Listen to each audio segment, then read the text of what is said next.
wabarakatuh. Innal hamdalillah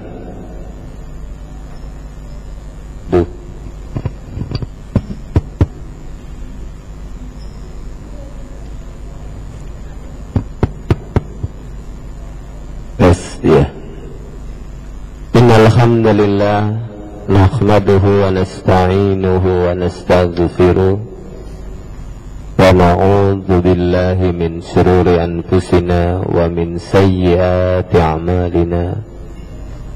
Man yahdihillahu fala mudilla lahu wa man yudlilhu fala hadiya lahu.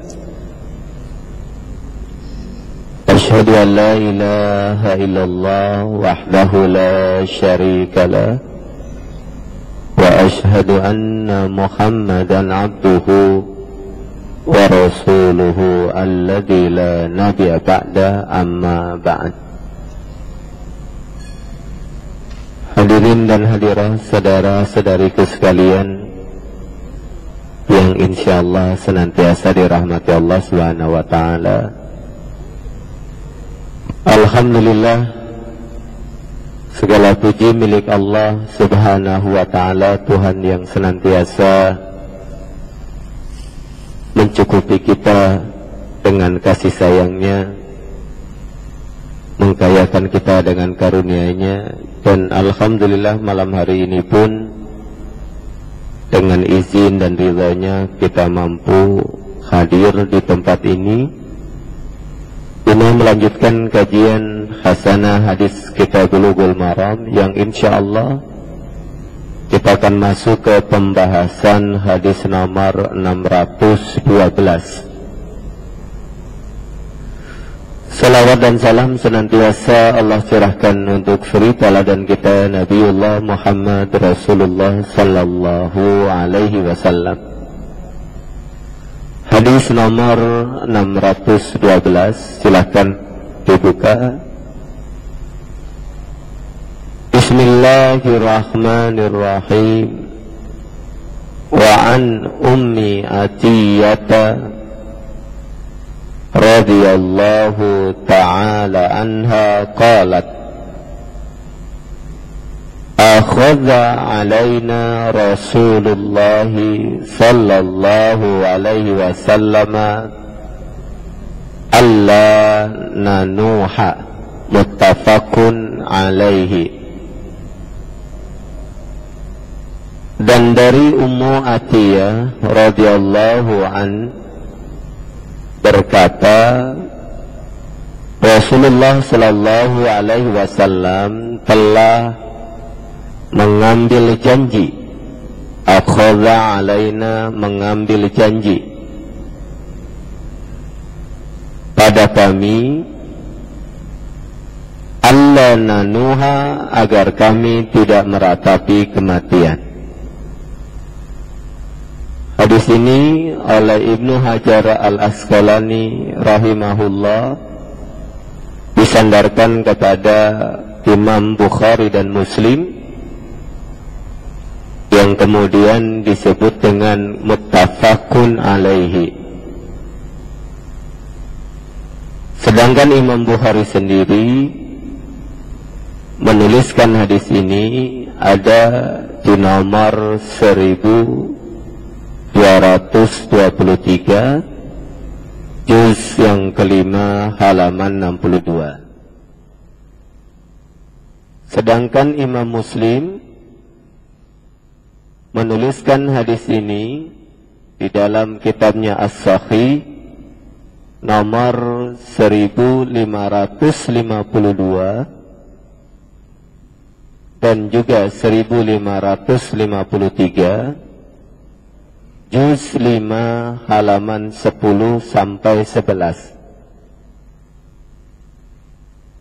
Dari kedua rujukan ini sebenarnya hadis ini memiliki kelengkapan matan yang berbeda, karena yang ditulis oleh Ibnu Hajar Al-Asqalani di dalam kitab ini itu cuman disebutkan sampai alla nanuha, padahal ada tambahannya.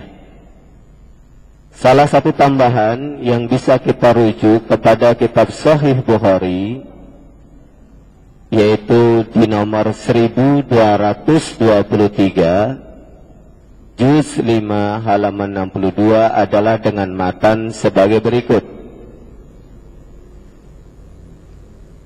Dari Ummu Atiyah radhiyallahu anha berkata, akhadha alaina an-nabiy sallallahu alaihi wasallam indal bai'at.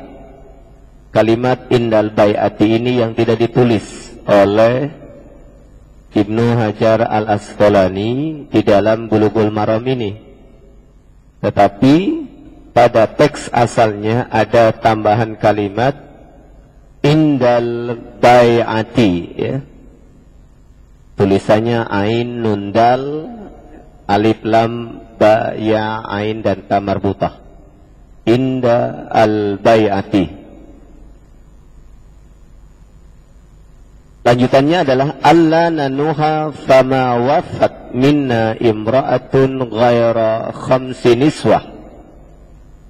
Yang terjemahannya dari Ummu Atiyah radhiyallahu anha berkata, Nabi Muhammad sallallahu alaihi wasallam telah mengambil sumpah setia. Jadi di sini kalimatnya bukan mengambil janji saja, tetapi janji yang dimaksud adalah sumpah setia yang di dalam istilah hadis dan Quran dikenal dengan istilah bai'at. Jadi kalau mau diterjemahkan sederhana, Rasulullah Sallallahu Alaihi Wasallam telah membaiat kami. Membaiat, baiat itu adalah mengambil sumpah setia. Di antara isi baiatnya adalah kami dilarang meratapi kematian. Dan tidaklah di antara kami, kata Ummu Atiyah, yang berbaiat meninggal dunia kecuali 5 wanita. Yang pertama ada Ummu Sulaim. Ummu Sulaim ini adalah ibunda dari sahabat Anas bin Malik, walidatu Anas. Yang kedua ada Ummul Ala. Ummul Ala ini adalah walidah Kharijah bin Zaid bin Thabit, adalah ibunda dari Kharijah, atau dia termasuk dari salah seorang sahabat Ansor dari suku Khazraj. Yang ketiga adalah Ummu Kulsum. Keempat Ummu Amr, dan kelima adalah Hindun. Hindun binti Sahlun al-Juhanniyah, atau ibu dari sahabat Mu'ad bin Jabal radhiyallahu anhu. Nah, ini kelengkapan teks, ya, matan hadis berdasarkan catatan Imam Bukhari di dalam kitabnya As-Sahih, hadis nomor 1223, juz yang kelima halaman 62. Jadi yang ditulis oleh Ibnu Hajar al-Asqalani rahimahullah di dalam kitab Bulughul Maram ini yang tidak disebutkan 2 kata, yaitu tentang baiat, dan kedua tentang wanita-wanita yang tersisa atau yang telah meninggal di kalangan wanita yang sudah berbaiat. Baiat itu sendiri adalah sumpah setia, ya. Saudara dan saudari wanbillah rahimakumullah, dilihat dari keumuman hadis ini menjelaskan yang pertama, ya, menjelaskan tentang baiat, ya. Baiat atau yang dikenal dengan sumpah setia para sahabat dan sahabiyah. Sahabat itu laki-laki, sahabiyat itu adalah sahabat perempuan kepada Rasulullah Sallallahu Alaihi Wasallam saat pertama kali mereka mendeklarasikan keimanan dan keislamannya, atau setelah mereka bersyahadat. Isi umum baiat ini, saudara dan saudari, kalau dirujuk kepada keterangan sahabat Ubadah bin Samit radhiyallahu anhu dalam kitab Sahih Bukhari, para sahabat-sahabat itu berbaiat kepada Rasulullah Sallallahu Alaihi Wasallam. Yang pertama, baiat akan senantiasa mendengar dan taat. Makanya kalau sahabat kalau dipanggil sami'na wa ata'na, kami dengar, kami taat. Itu salah satu bentuk baiat.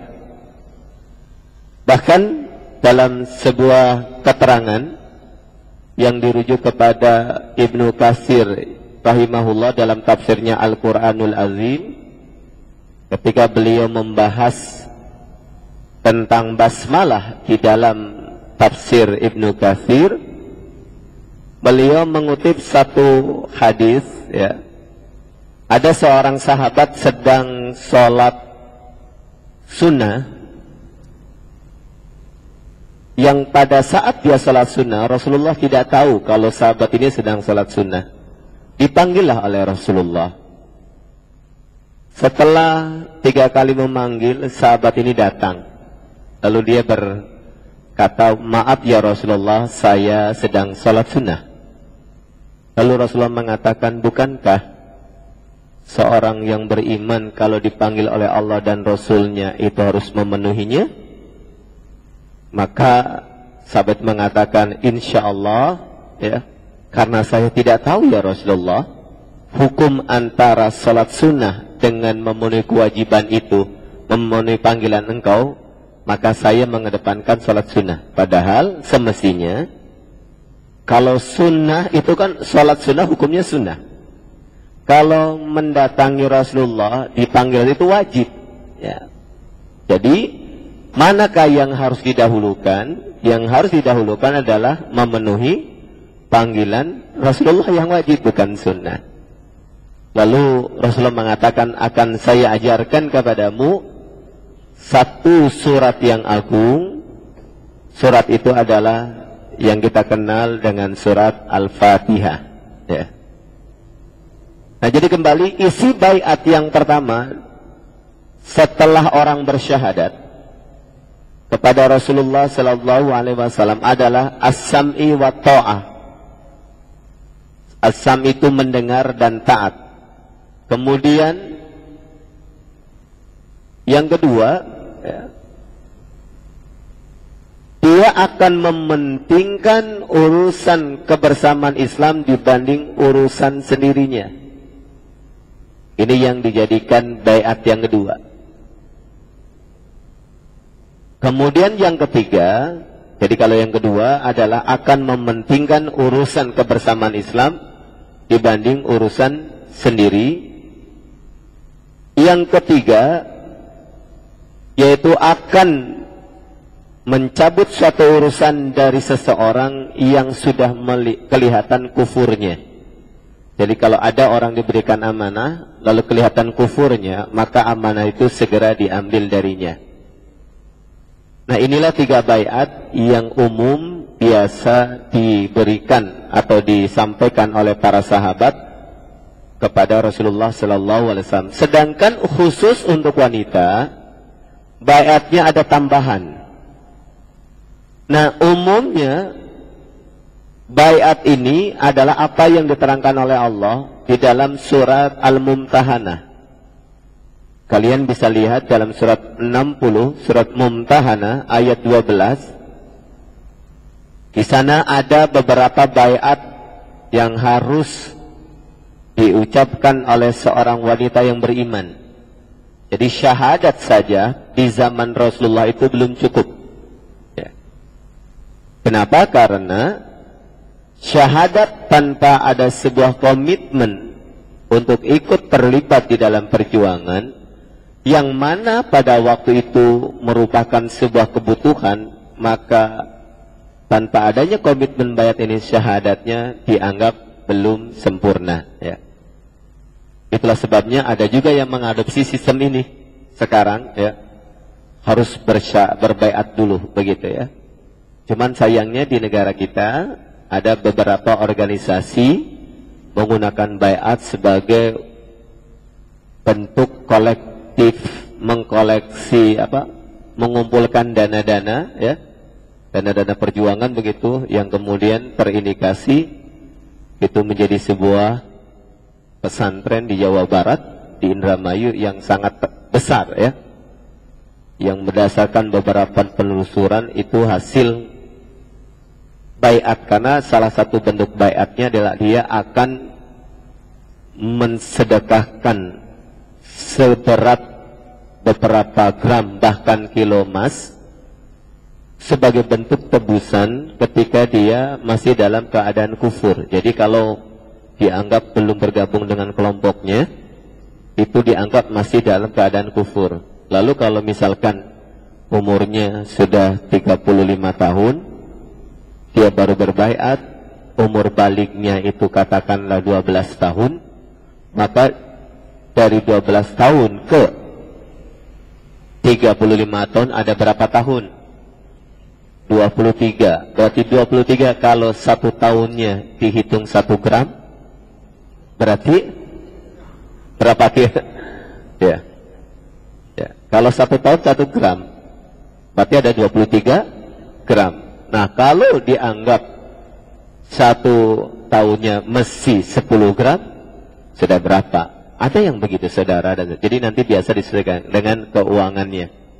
Makanya di kelompok ini yang penting sudah berbaiat, sholat tidak perlu, ya. Yang penting dia sudah dijamin, katanya masuk surga kalau apa-apa. Ya. Jadi memang harga surganya mau surga neraka itu. Jadi banyak sekali saudara dan saudari tahun-tahun awal 2000, ya, peralihan dari 90 lah, begitu 90 sampai 97 menjelang pergolakan di Jakarta, begitu turunnya Soeharto, itu amat sangat masif, saudara, ya. Dan berdasarkan penelusuran buahnya itu bisa per ton-ton emas, begitu. Yang dinikmati siapa? Yang menikmati mereka, ya, orang-orang atasnya. Itu salah satu bentuk, ya, baiat yang disalahgunakan. Nah, saudara dan saudari, kalau Anda membaca surat Mumtahanah, ya, tentang baiat, baiat ini yang pertama adalah Allah yusyrikna billahi syai'a, tidak akan mensekutukan Allah. Jadi syahadat tanpa ada komitmen untuk menolak kemusyrikan, ini belum syahadat. Makanya di dalam prinsip kajian akidah ada yang kita kenal dengan istilah al-wala dan al-barra, ya. Pernah dengar istilah itu? Belum pernah, ya. Kasihan kalau belum pernah, ya. Al-wala dan al-barra. Al-wala itu komitmen kita hanya untuk Allah dan Rasul. Al-barra adalah komitmen untuk melepaskan diri dari segala ikatan yang menjadikan Allah tersekutukan dan Nabi Muhammad tidak dipedulikan. Itu al-wala dan al-barra. Al-wala dan al-barra itu adalah bentuk refleksi dari syahadat asyhadu an la ilaha illallah wa asyhadu anna Muhammadar Rasulullah. Dan refleksi dari al-wala al-barra ini sebenarnya gambaran dari 2 surat.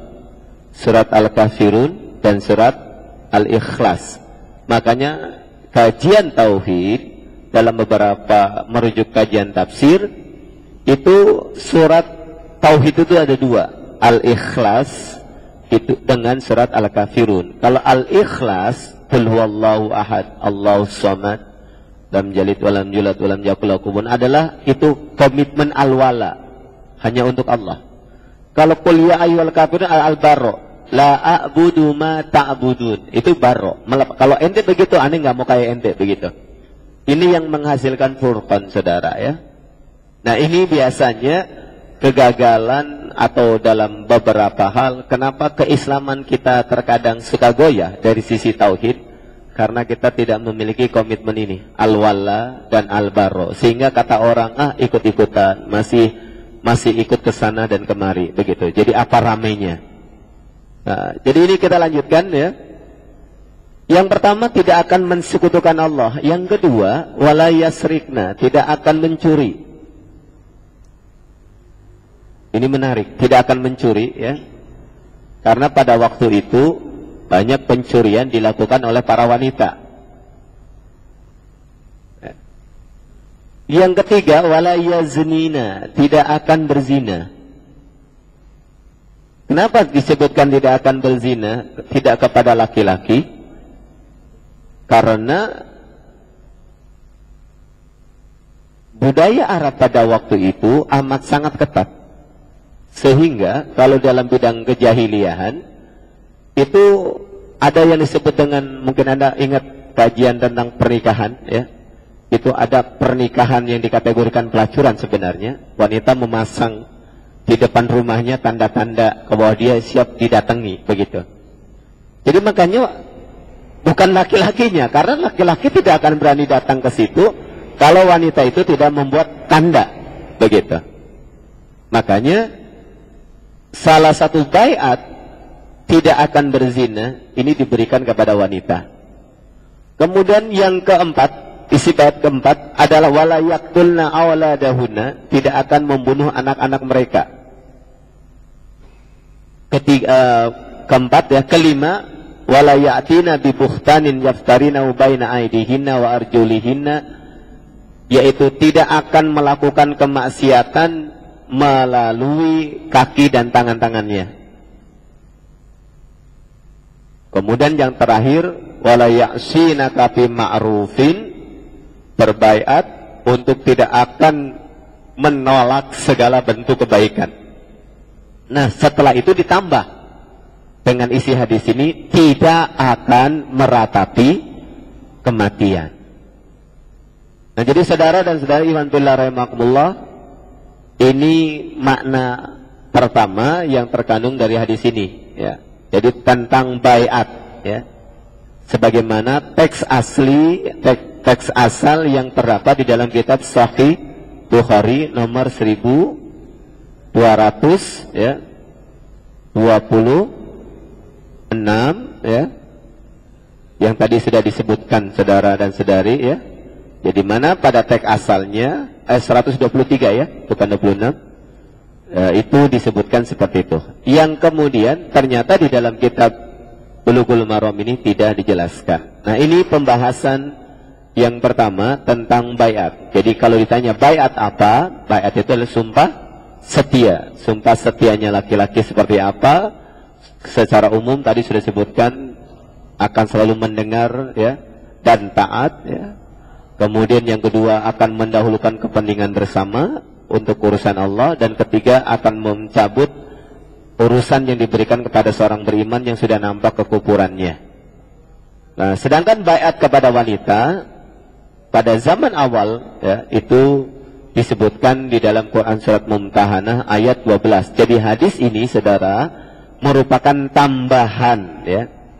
Kenapa? Karena Al-Quran ini salah satu menjelaskannya dengan hadis. Jadi hadis merupakan salah satu tafsir dari Quran. Itulah sebabnya apa yang tidak disebutkan di dalam Al-Quran tetapi disebutkan di dalam hadis, itu berarti satu kesatuan. Tidak berarti karena di Quran tidak ada maka kita mengatakan berarti itu bukan perintah Allah. Karena apapun yang disampaikan oleh Rasulullah Sallallahu Alaihi Wasallam, jika rujukannya jelas, tidak diperselisihkan, atau rujukannya masih bisa dijadikan hujah, itu bagian dari apa yang diajarkan oleh Allah Subhanahu wa Ta'ala. Kemudian yang kedua saudara ya, hadis ini menjelaskan tentang niyahah ya. Niyahah ini saudara dan saudari ya, sebenarnya merupakan bentuk inkonsistensi emosional wanita. Artinya apa? Artinya ketika seorang wanita secara psikologis mengalami goncangan, Dan biasanya juga ini terjadi, terlebih lagi ketika dia merasa ditinggalkan oleh orang yang merasa sangat dicintainya, sangat diharapkannya, maka inkonsistensi kejiwaan seringkali terjadi. Itulah sebabnya Rasulullah Shallallahu Alaihi Wasallam melalui hadis ini menjadikan niyah sebagai salah satu isi baiat. Ya. Artinya dengan dijadikan salah satu isi baiat, maka ada pressure dari pribadi. Ya. Pressure tentang apa? Pressure tentang hanya menggantungkan sisi emosional ini bukan kepada manusia, tetapi kepada Allah. Secara fitrah memang kita berbeda. Kalau laki-laki secara kejiwaan, ketergantungan kepada lawan jenis begitu tidak sebesar ketergantungan wanita kepada lawan jenis. Biasanya kalau sudah ada keterikatan ya. Tetapi kalau memang dari awalnya dia sudah mandiri, memang berbeda kondisinya. Itulah sebabnya kalau Anda pernah ingat keterangan tentang kenapa jihad terbesar bagi seorang wanita adalah haji dan umrah. Karena haji dan umrah itu adalah khususnya itu di ritual sa'i ada refleksi dari perjalanan Ibunda Hajar yang mampu melepaskan ketergantungan nafkahnya dari suaminya yang bernama Ibrahim pada saat dia sendiri membawa amanah anak di tempat yang kosong. Anda bisa bayangkan itu betapa hebatnya tauhid ini. Sebab kalau dia tidak punya tauhid, dia mau bergantung sama siapa? Tempat kosong, nggak ada makanan, anak nangisnya. Mau bilang sama siapa? Terkadang sekarang saja di Jakarta tempatnya lega, banyak pepohonan, macam-macam bisa aja. Orang bilang karena kelaparan bisa maksiat kan? Alasan kenapa Anda melakukan kejahatan? Ya habis anak saya menangis. Dia belum diuji seperti ujian yang diberikan oleh Allah kepada Hajar. Hajar itu Ibunda Hajar, tempatnya kosong, ya. Nggak ada tumbuhan, air pun tidak ada, suami tidak ada, hanya berdua. Satu saat yang memungkinkan dia bisa dimangsa oleh binatang-binatang keras. Jadi kalau ada orang di tengah kota begitu, alasannya habis gimana? Kan sekarang mohon maaf saudara dan saudari ya, kan kalau banyak wanita-wanita yang nakal kan alasannya biasanya, habis gimana kalau saya nggak begini, anak saya nggak makan. Lo ente tinggalnya di mana? Di mana? Di tanah kosong, nggak ada apa-apa? Atau memang ya, memang maunya begitu ya. Nah, jadi saudara dan saudari fillah rahimakumullah, itu sebabnya gambaran tauhid yang tinggi itu adalah ketika wanita bisa melepaskan diri dari bayang-bayang pasangannya. Sebab apa, saudara dan saudari? Kalau hubungan kasih sayang yang berlebihan, ya saking sayangnya, biasanya kemana-mana kalau suaminya meninggal, susah bagi dia akan merasa sempit. Dia ajak jalan-jalan kemana, ke toko nggak mau. Habis itu dulu ada kenangan dengan suami, nggak mau ke situ.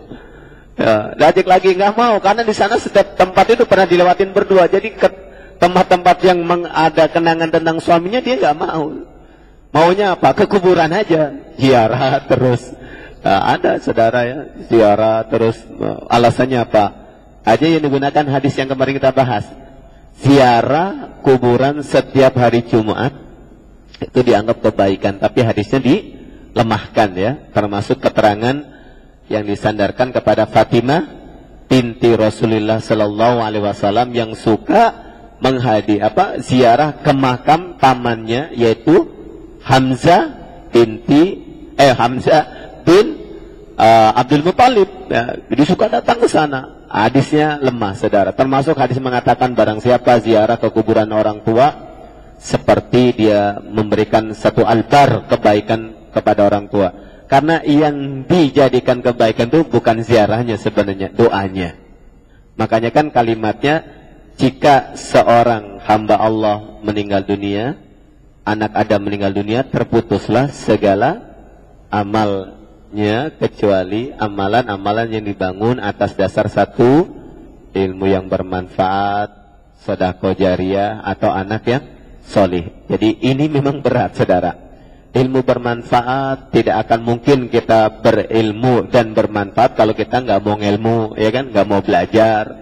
Nggak mungkin kita bisa bersedekah kalau kita juga nggak memiliki kemampuan memahami sedekah. Jadi karena di dalam Islam itu sedekah itu bukan hanya duit loh. Kalau Anda pernah belajar kajian di kitab Riyadhus Shalihin, kullu ma'rufin sedekah. Ada hadis Rasulullah, setiap bentuk kebaikan itu adalah sedekah.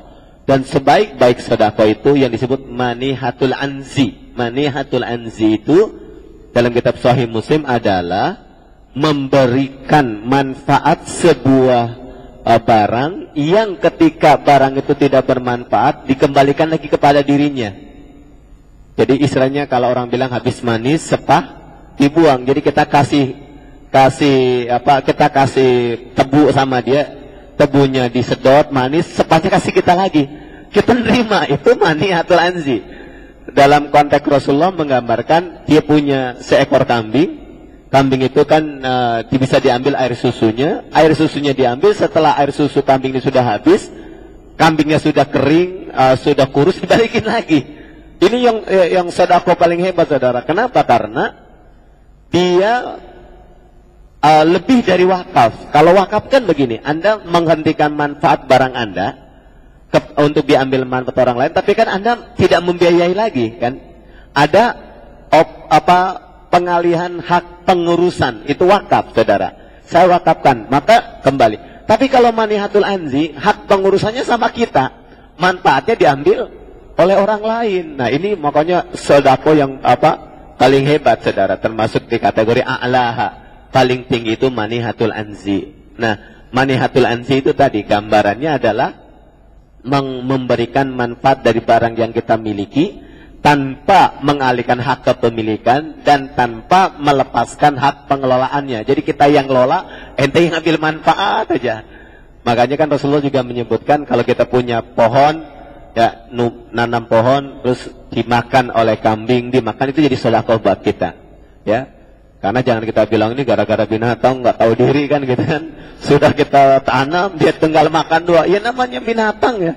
Nggak ngerti kita bilang begitu juga. Nah jadi saudara dan saudari ikhwan fillah rahimakumullah, itu tentang sedekah. Jadi yang disebut sedekah itu adalah tidak hanya dengan duit, bahkan tabassum wajhika, ya, memberikan muka manis kepada saudara pun itu adalah bagian dari sedekah, ya, dengan sapaan yang baik.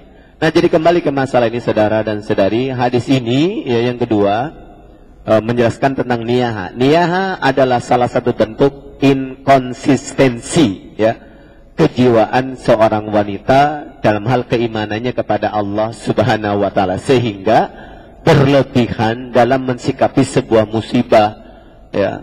Ada di zaman Rasulullah, diceritakan di dalam kitab Sahih Muslim, ya. Gambaran niyaha itu adalah ketika ada seorang wanita datang ke kuburan menangis, ya. Kata Rasulullah sallallahu alaihi wasallam, "Hei wanita, bertakwalah kepada Allah dan bersabarlah." Wanita ini dengan serta-merta dia mengusir Rasulullah dengan mengatakan, "Pergilah engkau, ya. Ilaika anni, pergilah engkau. Karena engkau tidak merasa apa yang aku rasa." Lalu Rasulullah tahu bahwa wanita ini dalam keadaan sedih, ditinggalkan. Setelah ditinggalkan, enggak lama kemudian orang yang lewat di sampingnya mengingatkan, "Bu, tadi yang ngomong itu Rasulullah." Masa Rasulullah dibentak begitu, ya? Akhirnya wanita ini bersegera menemui Rasulullah sallallahu alaihi wasallam lalu meminta maaf. Rasulullah mengatakan yang sabar itu adalah inda sadmatil ula. Ini ada di dalam kitab Sahih Bukhari dan Muslim. Imam Muslim menceritakan ini di nomor 1535 juz 4 halaman 491. Nah itulah sebabnya kenapa, pertanyaan, kenapa niyaha menjadi salah satu isi baiat, ya? Karena niyaha bisa merusak keimanan seseorang. Keimanan siapa? Keimanan orang yang melakukan niyaha. Kalau niyaha itu adalah tadi meratapi.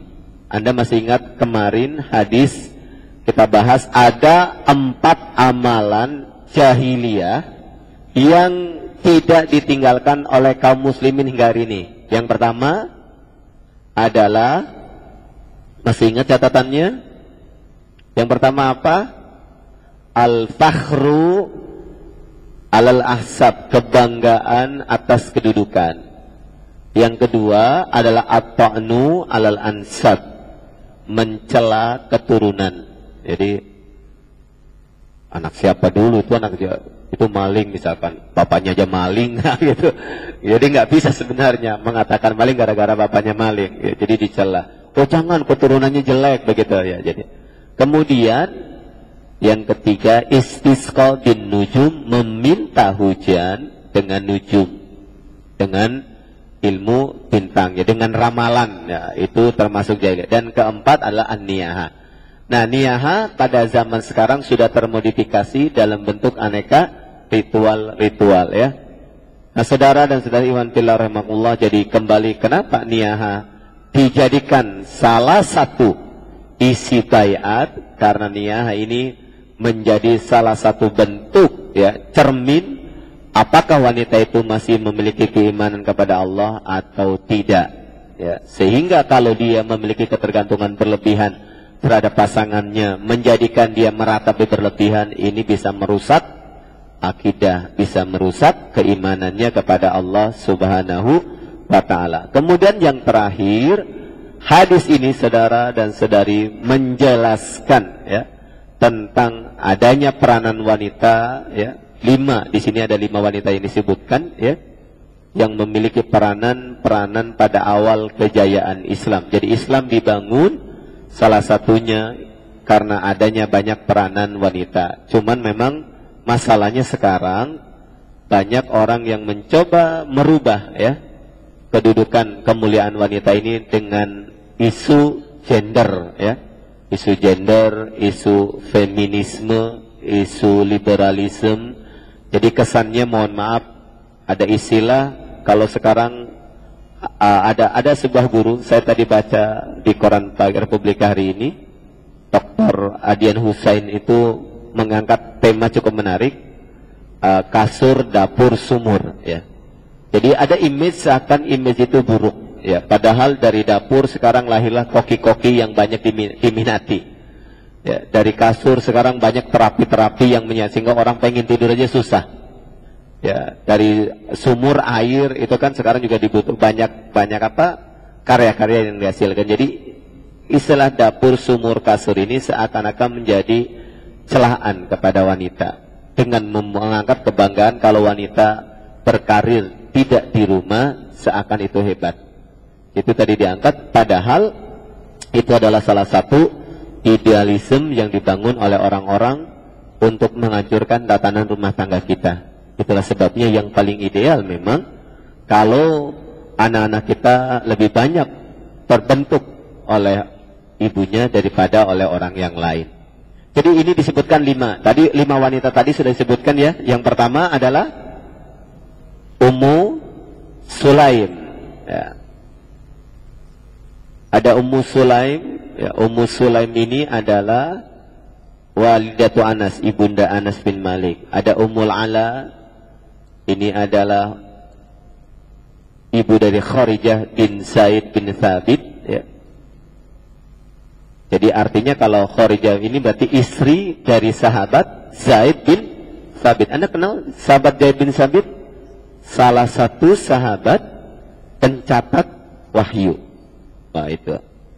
Dia anak dari Haris bin Thabit, ya, bin Kharijah, keturunan suku Ansor atau dari suku Khajrat, ya, orang Madinah asli. Kemudian ada Ummi Kulsum, di sini tidak disebutkan yang Ummi Kulsum yang dimaksud siapa, ya. Ada Ummu Amr, ada Hindun binti Sahal, itu ibunda dari Mu'ad bin Jabal. Mu'ad bin Jabal ini adalah hakim, ya, salah seorang hakim yang dikenal dengan kisah ijtihadnya. Nah, jadi saudara dan saudari, inilah peranan-peranan wanita-wanita hebat yang menjadikan Islam bisa berkembang sampai sekarang. Jadi kehebatan Islam berkembang sampai sekarang itu bukan karena peranan laki-laki saja. Di belakang kehebatan seorang laki-laki pasti ada wanita yang juga kuat. Karena biasanya orang-orang yang hebat penderitaannya lebih besar. Ya, itulah sebabnya kesabaran wanita yang mendampingi lelaki yang banyak penderitaannya itu pasti wanita hebat. Ya, baik, kita nanti lanjutkan setelah salat Isya berjamaah. Walaupun minkum, alhamdulillahirabbil alamin.